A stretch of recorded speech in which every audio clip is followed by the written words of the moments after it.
All right, we back. Motor City Sports Talk in the building. Appreciate everybody for checking in. Make sure you hit that subscribe button, bell icon button, share the video. Hit that share button, man. Share it with somebody, man, that love Pistons and love Detroit talk. But what's going on right now is, some of these publications and some fans are saying that, the 76ers and the Pistons should do a trade and we should take on Al Horford contract and they should take on Blake Griffin contract. Let's talk about how it works out for both sides. We just don't talk about the Detroit side. We try to talk about both sides. And, would it make sense? Start off with the Sixers. I don't know, to be honest. Elton Brand getting a bad rap. People want to know why he didn't get fired.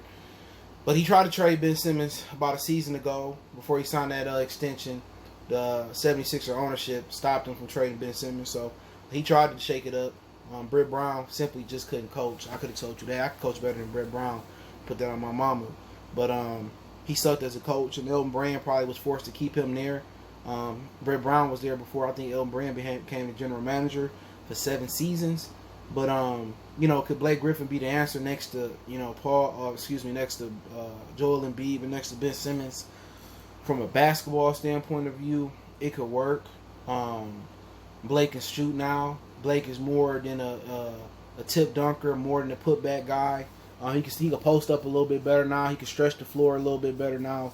I think he fit better than Al Horford did next to Joel Embiid. I think that'll work. You can even steal some minutes with Blake at the 3 spot. But why would the 76ers actually want Blake Griffin if they don't know if he's 100% healthy? Obviously, their doctors can veto the trade if the physical doesn't check out. But Blake has just been getting injured. And I think Blake pretty much want to get to the point where he want to be somewhere where they're going to win a championship. Brooklyn, LA, maybe even Denver or something of that nature. I think he's trying to get to more of a championship-ready destination. But if Blake Griffin stay healthy, Joel Embiid stay healthy, and Ben Simmons stay healthy, that's like seeing the moon, turn orange or purple, excuse me. You really going to see that shit happen.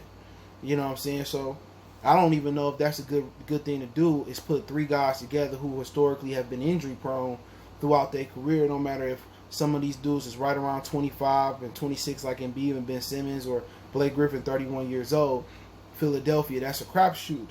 All right? And still systematically, you're not sure if you're going to be able to make that work. But Blake Griffin played back at that NBA All-Third team a year he had a couple years ago. It'll work for Philly. You know what I'm saying? He could spot up, he could shoot, he could do a lot of different things. And, obviously that's just the beginning of things. I think he does work better for Al Horford. Better than Al Horford did next to Joel Embiid. I think we can all agree on that if he's healthy. Even Al Horford was healthy, it just didn't work with Joel Embiid. He more of a 5, even though he has the dimensions of a 4. Just thinking on an overall broad scale of NBA big man from the beginning of time. But obviously if it's just a swap, I don't think Al Horford and Blake Griffin is an even swap. I think they need to give us a first round draft pick or some extra compensation to go along with Blake Griffin. But I think the compensation would be that Blake Griffin is $10 million more than what Al Horford, or estimated $10 million more than what Al Horford is. And, for Philly, I can see where they try to make that work. That's to be the beginning. They still got to move Tobias Harris, and they still got to move Josh Richardson and turn them into assets. You know what I'm saying? They need a 3-and-D guy at the 3 spot. They need a swingman at the 2 spot. They need more of a Klay Thompson at the 2 spot that can shoot it up and D it up. And that backcourt will be the best defensive backcourt in there if they can get a 3-and-D type dude at the 2 spot, and they can get a swingman that can shoot it and kind of create his own shot. They really need a home run at the 2 spot next to Ben Simmons. They really need a guy like Klay Thompson there, even though we know that's not gonna happen. But Ingram would be great for those guys. I'm not sure New Orleans will consider that, but Ingram would be great. You put him at that 3 spot, he'd be a great fit for them. But Ben Simmons like to be ball dominant, so does Brandon Ingram. But they just need to fill out. I think Malik Beasley, even though I like him for the Pistons in free agency, I think that'd be a good grab for Philadelphia. Devontae Graham would be a good grab for them. They can get Devontae Graham from Charlotte. That'd be a good grab for them as well too. So it's some guys out there. Should they consider trying to do a deal with Boston and try to get Jaylen Brown from over there? I mean, desperation move would be Gordon Hayward. There's some guys out there for Philly to fill that squad out with, but From the aspect of Blake Griffin being a better fit than Al Horford and also having 2 less years on this contract than Al Horford, that makes that a great fit. That makes that a solid fit for Philly. Now, for the Pistons, for trading Blake for Al Horford, and I don't even know how much cap room Philly got. Philly would have to match that.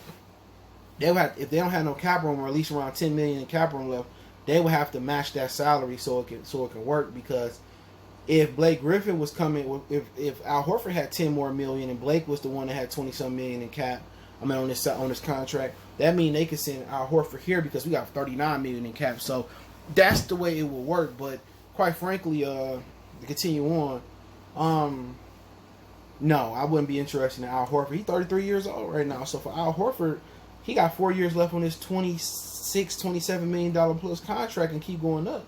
So by the time this contract up, he's gonna be almost 40 years old. So from that aspect, don't turn a bad investment into a horrible investment or a terrible investment. And that way, you're not winning right now unless Philadelphia is talking about giving you multiple first round draft picks to take on that contract. I'm not interested in it. I ride out Blake Griffin for the next 2 years. If I can amnesty Blake Griffin, I'm amnestying Blake Griffin pretty much over anything unless it brings me back a valuable asset. Now, if Philadelphia want to talk about giving us multiple first round draft picks, then we consider it. But at this point, if it's not amnesty Blake Griffin, and amnesty would mean that his salary wouldn't count towards the cap. You would just pay him off, and it doesn't count against the cap, and that would open up almost $70-some million in cap room for the Pistons. That's my first thing. But right now they pushed the CBA back, discuss the CBA negotiations back again. So we gotta wait until they get a CBA negotiation. Last CBA they negotiated allowed a team to amnesty one contract that they didn't want off. They want on their books off. So but from my aspect, if we making this deal, it has to be multiple draft picks included. If it's 2 first round draft picks, cool. I'll think about it. But at this point, I'd rather just let Blake Griffin, slide off my salary if I can't amnesty him and let him go where he want to go to win the championship. Al Horford ain't gonna change much. He getting paid an insane amount of money, and right now, cause I see him playing with Christian Wood or playing with another player, yeah. But at this point, Al Horford career, don't he want to be a winner? I know you want to get your money and win. He deserves to go somewhere like L.A. He deserves to go somewhere like back to Boston. He deserves, maybe they do an Al Horford for Gordon Hayward swap or some shit like that. Because Boston that's what they missing is a dude in the middle. And maybe he go back to Boston. You know what I'm saying? Maybe that works for them better. But as far as bringing Blake. Trading Blake to Philadelphia, I just don't see how that helps us. You know what I'm saying? And no, I don't want Josh Richardson back neither. So, we taking on an Andre Drummond type contract. Had Andre Drummond extended his contract and kept the same salary that he got now we probably talking a different situation. We talking about we gonna probably keep Andre Drummond for 26, 27, $30 million, except for paying him like the super max. It was like 35, 36, 37, going up to 40. I'm at the point where no. Al Horford is probably like one bad fucking cut or one bad dribble or fall from being, Chandler Parson and being injured and being at the end of the bench for the next 3 years getting a big paycheck. I wouldn't dig my hole any deeper. At the end of the day, obviously his salary is $10 million cheaper, but guess what? It's two more years on his contract. If Blake Griffin does stay here, there's no amnesty. Next year, not next season, but the season after next, Blake Griffin contract is an expiring contract, and you can use that to get a player from another team that may not be working out. Let's say New Orleans signed Brandon Ingram, is just not working with him and Zion. You could use Blake contract to bring in Brandon Ingram, and they can just get that money off their books the following season. So that's just how I see it. I'm really not. I don't think this trade is good, sexy. Just keep it 100. For Philly, it may work. It's a crapshoot. For Detroit, it's not gonna work. You know what I'm saying? Al is just old as hell. And for Philly, it's a crapshoot. But if I'm Philly, you look at maybe trading him back to Boston and taking on Gordon Hayward contract. That contract got to be expiring pretty soon. But for Philly, you might have to do nothing. Maybe you can get Blake off the bounce. Remember, if we amnesty Blake, you get him off the bounce. But I think Blake Griffin is at the end of his career right now.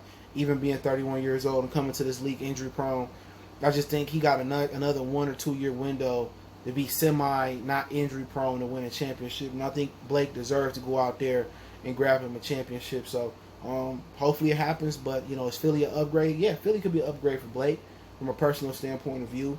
If Blake played well and healthy and they manage his minutes, they get a good coach there. They talking about Tyronn Lue. I don't know if that's the best fit, but I'm not saying it's not. I just don't know. If they able to do that, then maybe they make some deals. They get a guy that can 3-and-D, a couple of them dudes that can shoot around Ben Simmons and Blake and them and Joel. Maybe they can run the table and do some things, but it is what it is. I don't think Philly is high on Blake Griffin's priority list though. But hey, let me know what you guys think about the hypothetical that's been thrown out there. Don't forget we on Facebook, Instagram, Twitter. You can reach out if you have a business question, inquiry, sponsorship, video request. Keep sharing the videos. Want to make a donation to the channel? Cash App is CJ Good 313. PayPal is also in the description with the Cash App. Best way to donate personally for me is to share the videos. Check out the Detroit Pistons Talk playlist, and also check out my other channel right here on YouTube, Goodfellas Sports TV. Appreciate the love, support. Let me know what you guys think about the video. Hopefully we can do a live stream on the Pistons and a lot of them since the draft is coming up. One time for the one time. It's your boy CJ Goodfellas, Mercy Sports Talk. We go.